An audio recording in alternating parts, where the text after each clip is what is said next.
আমি হয়তো ভুলে গেছি আমার মায়ের ওই কথা,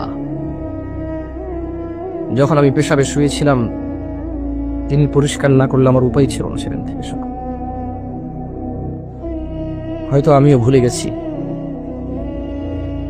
আমি পড়ে গেছি, তিনি আমাকে না তুললে আমার পুরো গায়ে কাদাযুক্ত থাকতো। আমি হয়তো ভুলে গেছি সিঁড়ির কাছে আমি এসেছি, তিনি সব কাজ ফেলে এসে আমাকে কোরআন নিলে আমি সিঁড়ি থেকে পড়ে মাথা ফেটে অথবা দাঁত ফেটে মারা যেতাম। হয়তো আজ বক্তা হিসেবে আমিও ভুলে গেছি সেই কথা,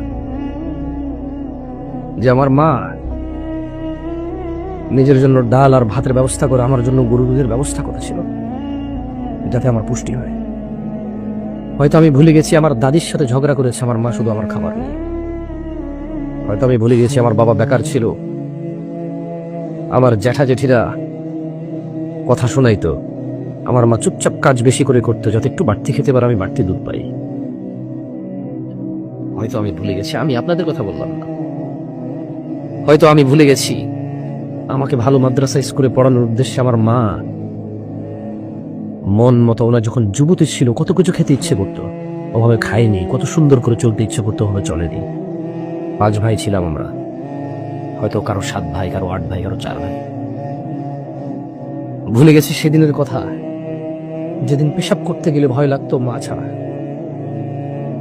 ঘর থেকে বেরোলে জিনে ধরবে, ভূতে ধরবে, কুকুর কামড় দেবে, মানা হলে হবে না। সেই দিনের কথা হয়তো আমিও ভুলে গেছি, কিন্তু আল্লাহ নবী সাল্লাল্লাহু আলাইহি সাল্লাম বলেননি। তিনি বলেছেন পৃথিবীর সবচেয়ে বড় অপরাধ আল্লাহর সাথে শিরিক করা, তারপরে ওয়াকুল ওয়ালিদাইন, পিতামাতার অবাধ্য হওয়া। কতটুকু অবাধ্য? পারবো না, করবো না, এখন না।